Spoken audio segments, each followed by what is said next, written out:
Так, еще раз всем доброе утро. День второй. Говорим сегодня также о PBL, о STEM-образовании. Первая сессия сегодня утром. Я хочу еще раз повторить всех, кто присоединился сейчас в данный момент. 8 утра по Астане, 7 утра по западному региону. Кошмар. То есть пока все нормальные люди, как я уже сказал, да, спят, либо только просыпаются, либо завтракают, едут на работу, мы сидим вот в вебинаре. Это круто. То есть всем большой, как говорится, респект за это, за то, что нас не оставляете одних в раннее утро. Сейчас у нас в гостях Gina Loveless, и Gina расскажет нам об образовательных ресурсах, об открытых образовательных ресурсах. И напоминаю, что вопросы мы задаем в Q&A, то, что вот внизу такие два значка чата, да, а в чате мы пишем общие вещи, общие какие-то комментарии и так далее. Gina, the stage is yours. Welcome to Kazakhstan virtually. Hope we will see you one day in person as well. I hope. Yeah. So the stage is yours. Thank Go you. ahead. Thank you very much. I'm going to get my screen share up here. Well, good morning, and thank you for having me. I really appreciate this opportunity. We are going to be talking about OER, or Open Education Resources. Можете, пожалуйста, включить запись? And Вы с телефона сидите? I am Gina Loveless. I'm a master's in educational technology. I work for the state of Michigan in the United States as an educational technology consultant. And I'm also in charge of our OER repository for our state as well as a national forum. So I've got a little bit of experience and I'm going to be able to share with you. Our outcomes today are going to be to develop an understanding of OER and its value to education, to distinguish between OER and free content, and to understand the core elements of OER, again, open education resources, as a foundation for practice in education.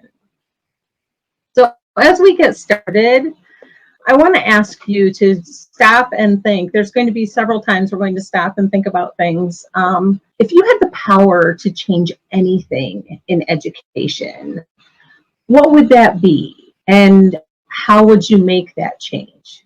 So open educational resources are as defined by the William and Flora Hewlett Foundation is here. Essentially, some or all of user rights are shared with those who want to use the content for their purposes, which may be different than the author. So we have a saying in the OER world that OER is free, but free is not OER. So we're going to explain that for you, and hopefully you'll have an easy understanding of this when we are done today. So OER they're free to use. Once it's OER, once it's open, it's always open. Some rights are shared with Creative Commons licensing, and we will be talking about that. And you may use and change the content based on what we call the 5 R's. And those are retain, reuse, revise, remix, and redistribute. We'll talk more about that in just a minute. But free is not OER. It's free to use, but free content still holds a copyright.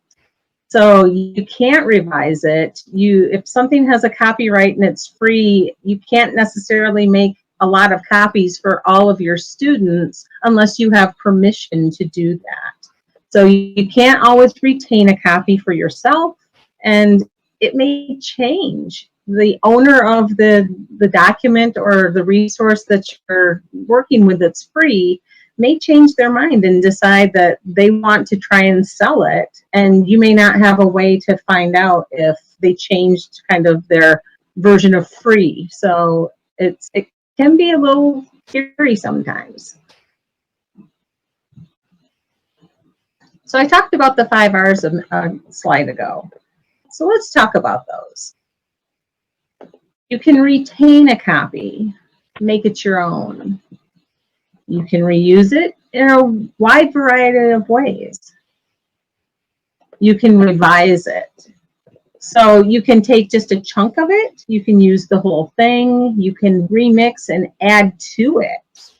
You can just, it's very flexible, so you can do that. And you can share with others. When something is copyrighted, they want to make sure if they're charging for something that they're getting their money for it. So they don't want you to share with others unless they are paying also.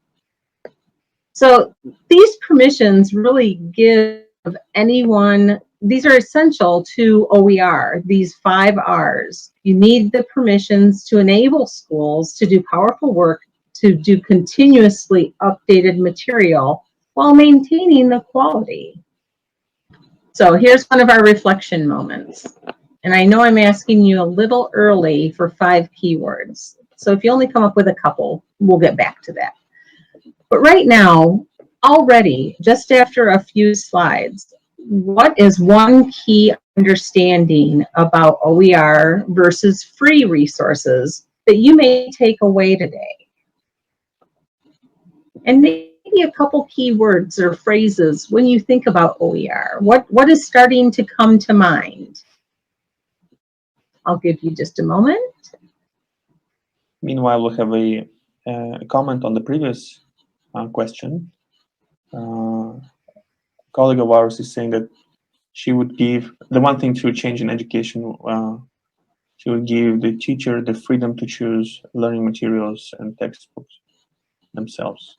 Because in our countries, here in our region, the government chooses, I mean, the ministry chooses the textbooks that you are going to use in the school, not you. And that's what happens here as well. Quite often we have directors that choose our curriculum for us. And this is where OER can add to that curriculum to really make it more robust and what we call rigorous for the students, so that they really are learning more. And we have a comment on this question, the keyword, which is licensing, updating, and high quality learning material, and teacher support. I love that someone chose high quality learning material, because that's probably one of the biggest questions I get when I work with OER. Teachers will say, well, what if something just isn't a good resource? And that's the beauty of open ed resources, is that you can change them so that they are high quality. So that's my favorite question, and my favorite words that I hear people say is high quality learning resources. So hopefully some of the things that you're thinking about might be personalized learning and custom experiences, savings. And this is something that is, in the US, it's more in the colleges and the universities, but the K-12 schools are starting to get on board with the savings behind purchasing textbooks and stuff like that. We're going to talk about that. I've got a really good example I'm going to share with you. And the OER is flexible. It's not the same thing. So you can really enhance the curriculum as the kids' learning changes. They get interests in other things, and you can bring some of those ideas into their learning to keep them at a higher engagement rate. So that's always good too. And it's free to use with really minimal costs. So these are just some of those things. So what kinds of things do you think are open ed resources? Well, a lot of things. So images, audio resources, lesson plans, unit plans, interactive simulations, professional learning. Some of the repositories I'm going to share with you here in a few more slides are repositories that have how to learn more about OER, how to share with other teachers what OER is and their presentations, so that, and you can take this presentation even. So this presentation has a Creative Commons license on it. And you might have noticed that in the green bar in the bottom right corner is a shortened URL. that is this presentation that you're more than welcome to take a copy of and make your own and use as you choose. So textbooks, full textbooks can be OER. Lots of things we use in education. Some other examples, and I'm not going to click on these links, which is one of the reasons I give you this shortened URL, that if you would like to follow along and click on these links to get to them, you're more than welcome to. But it might be a lesson activity, a formative assessment, a collection of some sort. Again, these are all examples of OER, and more to come here in just a second.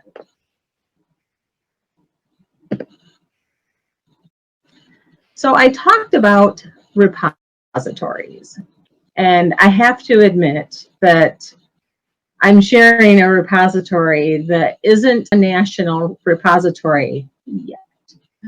So, all of them are except one, and I'm guessing you can figure out which one I'm talking about. So we'll start with one that is a national repository. It's actually a worldwide repository because I know they work with many other countries, and that is OER Commons. So they have a lot of K-12 content. You just have to, when you go into all of these repositories, it's very good to understand the Creative Commons licensing so that you know what you can do and what you can't do. So we're going to go over that in a little bit as well. Curriki is another repository. They are really trying hard to make what we call an end-to-end product. So you can go and find OER and then have a way to deliver it to students. So they're working very hard on that. Merlot, I've got a really good example coming up of some of the things you can find at Merlot. They also have a lot of university material at this repository. Amazon Inspire has a little, what we call skin in the game. So we say they are a part of putting together a nice OER repository. And then you probably guessed it, Go Open Michigan, that's mine. So I do a lot of the back end work. I work with teachers all over my state. We have standards that we teach to, and we align all of these resources to those standards and do a lot of training around that so that our schools can add to their curriculum. None of them adopt OER as a full curriculum yet. We might get there, but if not, it's okay. But we just really want them to have the ability to enhance the curriculum that they have, because our schools sometimes spend a lot of money buying curriculum. So we just want to make it better.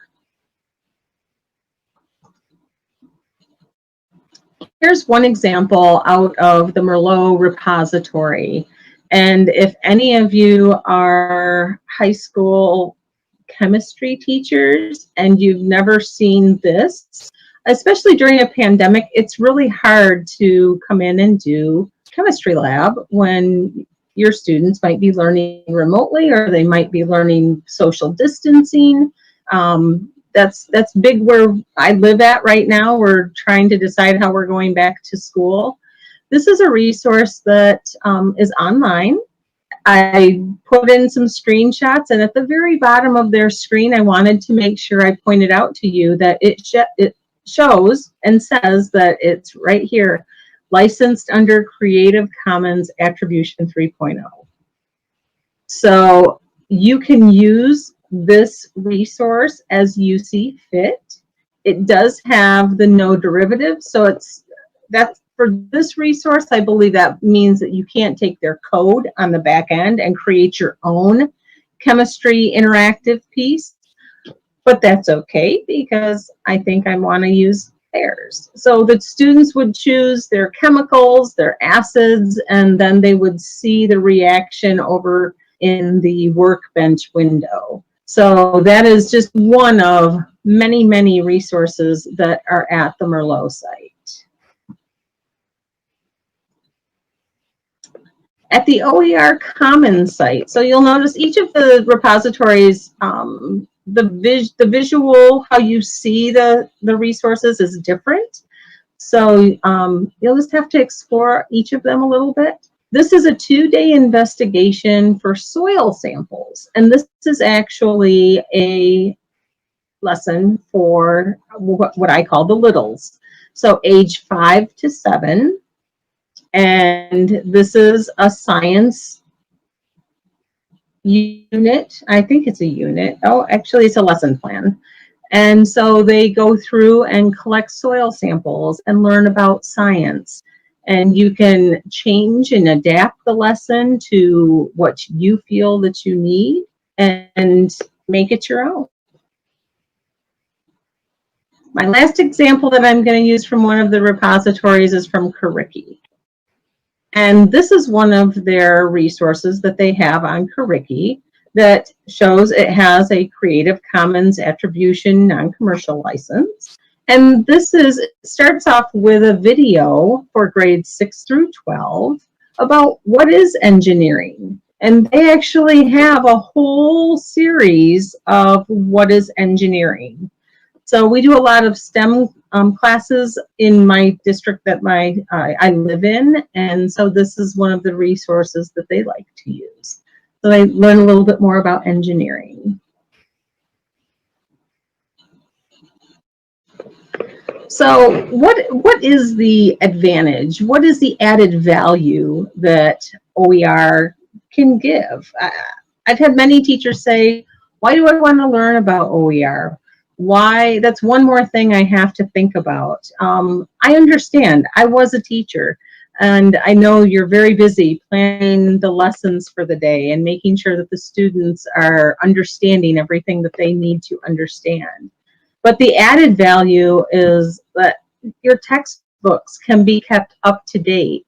So when something changes, they always used to say history books, history never changes. Well, it does, because we learn more about facts that happened around history, and we maybe get a clearer picture. That has happened recently. So in the US, when we have our holiday of Thanksgiving, that's always been celebrated. And as we learn more about Thanksgiving, I think more and more people are thinking we shouldn't be celebrating this time. We can differentiate for groups of learners. You have different types of learners at different paces. So you can find resources for those students that may be advanced and you want to extend their learning. So you can add more to it. And those that are just catching on a little bit slower, maybe seeing something in a little different way might spark that imagination to go, oh, I get it now. So it might be an OER that you add into that just to teach it a little different way for them. It allows you to take ownership for, you know what's best for your students. You know what kind of learners they are. Again, you're not replacing the curriculum that's been chosen for you, but you're adding to it and you're enhancing it. Again, resources are free, so they never complain too much if we want to bring in free resources to our classrooms. We don't have to worry about the legal issues that surround copyright and fair use and whether we're following those rules and those timelines. And the biggest thing, and this is where we kind of overlap with the university, is the savings from textbook purchases and how they can be reinvested in other important educational needs. So I'm going to actually expand on that just a little bit. The savings from textbooks. So that's where universities, professors that choose to not have their students buy textbooks have saved college students millions of dollars by just switching over to OER material. Instead, they might pay a few dollars for a printed packet of materials for their courses, or just online materials that don't cost anything. But textbooks are so expensive that a lot of our universities encourage our professors to go to OER materials for their courses. So in a K-12, that's different because we don't have our students purchasing the textbooks like we do in our universities. So if schools can save money buying textbooks when teachers adopt OER, it's not that they can save that money. They need to reinvest that money into other things. Now, there might still be a small savings, but it won't be a direct correlation of savings. So you might invest that money into teacher stipends to maintain the OER tools because they do need to be updated. You might want to have some substitute teachers come in and be able to plan around what OER you're going to use. You might want to use some of the money to purchase technology for your students or a different type of resource that your students need in their learning. And you might want to use just the printing costs for the professional development. So learning how to use OER in your classroom and pay your teachers for the additional time that they will need to learn some of this. So I'm going to give you an example, and this is a local example of what the traditional textbook adoption. So we have teacher editions, and then we have the student editions, because the teacher editions always have the answers in them. And that's, I say this, the answers, because our math textbooks, that's typically where it is, and they have teacher prompts in the teacher edition. So we're just talking about, you know, average, K-6, student edition. So school district A has 6 schools and 3 sections of 1 course at each school. So it's going to cost them about $10,500 for teacher editions, and these are US dollars. 25 students in each class to buy the student edition is another $36,000, coming out to about $47,000 per grade level. So if you do that for our kindergarten through 6, so our 5-year-olds to our 11, 12-year-olds, then you're talking $330,000 for a textbook.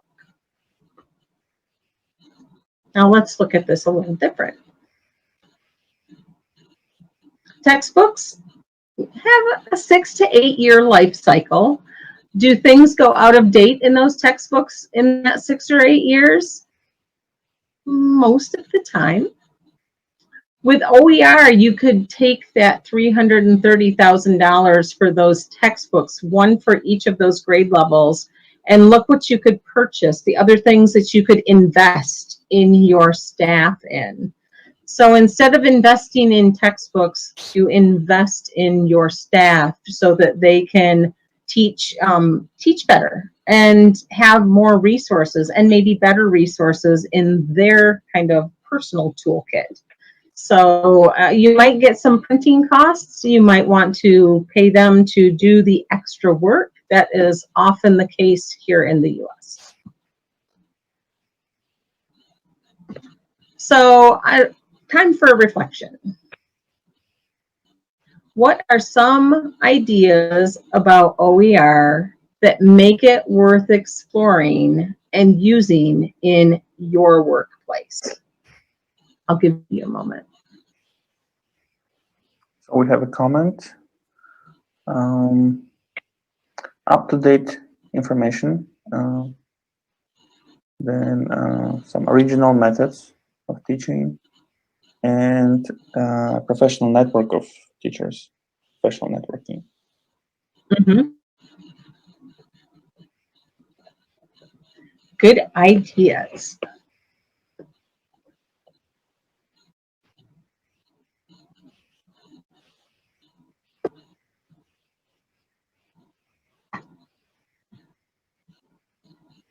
So, 3 powerful ways that you can use OER You can provide support to your students based on their needs.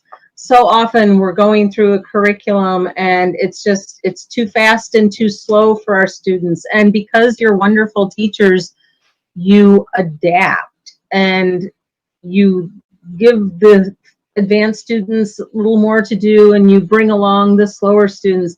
Nobody learns at the same pace. So OER can help you provide support based on each learner's need. You can connect the students to really authentic learning experiences. And then you can help other educators by contributing your OER resources to the professional pool. So one of the really big things that we are getting ready to start a push on in my state is that for a long time, we just had teachers learning about OER and how to use them and how to align them to our standards and how to make them better and just using them. The next step is really about them creating and adding to the pool, our repository, so that they can add things, because you can add a lot of things in our repository as well. So hopefully we're getting there. We've only done this for 2 years, so it's really exciting. And the bonus, like we say, empowering your students with resources. When they start creating their own OER content, they own it and they want to let everybody know and show everybody what they've done. So it really empowers them as well. So I'm going to segue off for a little bit into some Creative Commons, because that's a really big part of understanding OER. Then we're going to kind of come back out, and based on how much time we have, I have some implementation plan slides that just ask some questions to consider if you're looking to implement. And then I have some slides that really show OER in action. We're going into a district. I've got some pictures for you to show what they look like. And I'm telling you now, because if we run out of time, you have the slide deck, so you get all the content anyways. So bonus. So this is the scale that we kind of look at when we're talking. At one end, we have copyright, and at the other end, we have public domain. And public domain is wide open. It means there are no rights to it. You can do whatever you want to with it. You can recreate it and remix it and do whatever you want to. So you don't have to worry about any copyright infringement or anything. Public domain is totally open. You don't have to say where you got it from. It's just wide open. And we talked about copyright on the other end. That there's certain rules that you have to know. And in education, we get fair use, but still around fair use, there are certain rules that you need to know if you're using copyrighted material under fair use. And then right in the middle is the open licensing, or Creative Commons licensing. Now, Creative Commons, if you've never heard of it, don't worry, because you have now. And it hasn't, compared to copyright, it hasn't really been around that long. It's been around since the early mid-2000s, and that's when a lawyer, Larry Lessig, decided we need something that's kind of in the middle. Copyright's too strict, and no one wants to do public domain. So he kind of was the founder of Creative Commons. And so that's where there's some rights, and you can make it so that you can't make derivatives of it, but you can still make copies. So we're going to go through that here in this next slide. So here are the OER clearly defined permissions. And you're going to get used to seeing these symbols and hearing some of these words, especially around OER. So attribution, you just have to acknowledge the author of the work. So if you took 2 pieces of work and put them together to create something that you wanted to use, and one of them said that you have to give attribution, You just need to say, I got some of this material from this person. You just have to give them attribution for that. The no derivatives works, you can only use the work as it is, but you can't adapt it, you can't modify it, but you can still make copies and you can still share it, but it has to be kept the way it is. Share alike is one of my favorites because I'm kind of telling the next person that, hey, I shared it openly, so if you make something based off of my work, then you have to share it openly as well. So just anything you create based on that work, you have to share it with the same license. And non-commercial, some people are afraid that if they make something that someone is going to grab it and try and sell it. That would just be wonderful if someone wanted my work to make money off of, but you could. So you can put a non-commercial license on it that says you can use this work, but you can't sell it. And a lot of people do that as well. So let me show you the next scale. So here we are, the most freedom in Creative Commons is, well, you've got public domain, and then you go down to the least freedom. You'll notice on the right that 2 of the Creative Commons licenses are not OER. They do not fit the 5 Rs. And those are the 2 licenses that have no derivatives. No derivatives is part of Creative Commons, but it's not considered an OER if it's no derivatives. So I'm going to let that sink in. So you can have Creative Commons, you have to give attribution, it can be non-commercial, share alike, but excuse me, as soon as you see no derivatives, then it does not meet the 5 Rs, so it is not considered OER. Let me give you a different table. So here we have another, here's some links with some examples. So here's some open education resources. They're free or minimal cost. They're from OER Commons. The license permits of free use and repurposing. So you'll see the example when you click on this link. There will be, this is a really good chart to go by and some really good examples. Again, copyright, the owner has the right to do what they want to do. So what does this Creative Commons place look like, you might be thinking? So Creative Commons is a website. It's creativecommons.org. And in order to look at the licenses, this is where once you create something and you want to put a Creative Commons license on it, you can go to the website and get either the code if you're trying to put a license on a website, or like I did, I went and made the license and then just clipped it out and pasted it on my presentation. So you can do that. There's lots more at the Creative Commons website too. So you can go and find images that are Creative Commons licensed and open. And they have courses that you can take if you want to really dive into what is Creative Commons and learning a lot more about it. But just a lot of really good resources. One of my favorites is going to check out the images, of course. You are officially on your journey.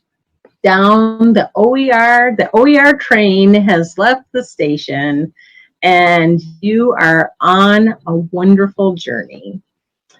So now I'm going to go into an implementation plan, and I'm going to go through this a little quicker, not as much pause, just because I really want you to see the OER content, and I don't know exactly what time I need to finish. We've got about 5 to 10 minutes, so the next session starts in 11 minutes exactly. Okay, so we're going to get through this kind of quick. All right. So for an implementation plan, and what we don't get through, again, you can have because you've got that nice little shortened URL. So implementation plan. These are things to consider when you're considering implementing OER. What are the modes of delivery most viable in your school? So how are you going to deliver your OER? Is it going to be online, or is it going to be print? Because both, you can do both with OER. Ownership. Now, this is something that has been big in some of the schools in my area most recently, because teachers want to know if they create OER, do the schools own it or do they own it? And the answer that most of them are getting is that there's a shared ownership, so that both can have a copy of it. And that's how that goes, at least in my area. But your key questions: what are your curriculum and textbook adoptions? How often does that happen? Are there policies around that? Does one person decide, or do groups of people decide? You get all your science teachers together to decide what the textbook is going to be, or who might need to be part of those conversations? Those are some questions. What's your target group? So you might not want to go kind of jump in and have everybody do OER all at the same time. You might really want to focus on a certain group. It might be a certain age. It might be a certain area, like you might want to do math. So how are you going to have a target group, and why would you target one group instead of another? So think about that. And what are your short-term goals? What can you do this year? Because while planning a long-range OER plan is good and recommended, there are things that you can do now that will lead up to that long-range plan.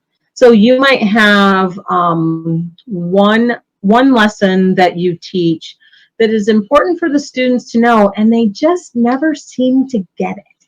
And you have to reteach it 2 or 3 times before they really start to understand it. Maybe that's the lesson you look for an open education resource to maybe teach it in a different way, or just so they see it differently. And maybe that would work. So maybe start with a lesson that your students struggle with the most. So then here's the fun part: OER in context. So we have what we call a K-12 school, a district, not too far from here, that introduced iPads 7 years ago in their upper grades. They are now, when I say 1-to-1, that means every student has one device. So now they have every student in 5-year-olds all the way up to graduates have a device. So how are they going to get personalized education? The high school math teachers wanted a Macintosh to create OER instead of purchasing textbooks. Okay. One of our state workers decided to visit and show them some social studies materials that had been created. So she did that. And then they joined our strategy team. So the students now personalize their products to demonstrate their learning and summarize the key points of the learning of the unit. Now, I won't click on this geometry menu, but this geometry menu is phenomenal. It's a lesson plan, and it's color-coded so that it really shows what a lesson plan can look like with OER, with free resources, and with copyrighted resources. So it gives you an idea of where OER can fit in. So there's an example that you can go and explore.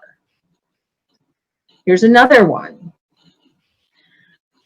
Here are what some of the kids are saying. I like being able to work ahead and choose what I can do. One student said, "Can I come in at lunch? I didn't score very good and I need some extra help and want some other resources so I can learn." They want to give up their lunch to come and learn. It happens. They're in charge of their learning. That it's so exciting to see. So here's some pictures. This is a classroom full of students. Some teachers wouldn't think that they're working, but they're all working and accomplishing the same benchmarks, but they're choosing how they learn it, and they're going to show what they've learned. And here's one of my favorites. Talk about engaging your students. So the teacher for this class did a project-based learning on volume. And these two girls decided that they were going to really think outside the box. So they created another box and compared it to a cereal box and went out into the community and asked people in a grocery store which box they thought held more product. And so they talked about and they also talked about surface area, because you need surface area for marketing. But they started talking to people, and so they actually really engaged the community and took their learning to different levels. So that was really exciting to see. Last reflection. Hopefully there's one key understanding that will be an important takeaway for you. And then I challenge all of you. What will be the next 1 or 2 steps that you can make in the next 7 days so that you can implement OER for your students? Best of luck on your journey. I appreciate you all. I thank you for this opportunity. Thank you, Gina. And I hope you all have a safe and joyous year. Thank you very much. We've got a couple of questions. So okay. Just quick questions. And I have a few questions myself. So yeah, the elephant in the room. What's the penalty for violating the copyright or any licensing types? Is there any penalty? No. So that's a very good question. One of our districts in another state in Texas actually had copied something that was copyrighted. They copied it over many times as a study guide, and they last year got hit with a $9.2 million lawsuit that they lost. So it can be big. And if it depends if the author finds out that you are making copies of copyrighted content. If they find out, then you can get in trouble, and there's that to worry about. But it's a chance you take. Mm-hmm.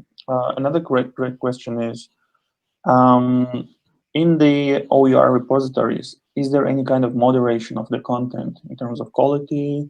And I would add in terms of the information, how true it is, and so on.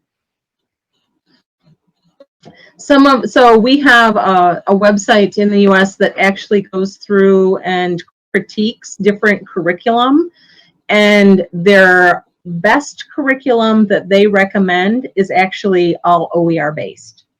So so I would say that the OER that I know I have in our Michigan repository is very high quality, but again, if you don't think it's high quality, it's OER. So you make it high quality. You make it fit your level of quality that you want if it's not high enough.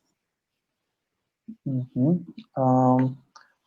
A question I had in mind is this. So in your opinion, if it goes on like this, if OER, the whole OER movement grows bigger than it is now, do you think the textbooks will become obsolete or useless? Should the textbook industry be worried now? That's always a tough one. I would say yes, but I'm one that I love my books. I like to hold my book and turn the page. I don't think that will ever go away, but I do believe that the high cost of textbooks will change with OER because it can be kept up to date so much faster. So I think you're seeing a lot of the curriculum providers come up with, oh, we're going to sell you textbooks, but we're also going to sell you the electronic version. And we'll see if they let us update those or not. They haven't yet, but they're changing their practice as well. Will it ever become totally obsolete? I can't see it being totally obsolete, but I can see OER replacing a lot of it. Right.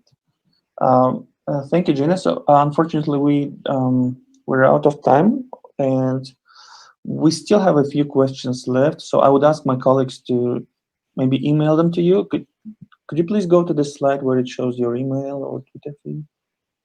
Oh, that Is it possible? is a really good question. I think you can click to this slide counter and just select the person. Yeah. Did I put my, I'm trying to see if I put my, well, oh, look at that. This is where we go on the fly. Oh, or maybe we could just, okay, you can just type it. Yeah.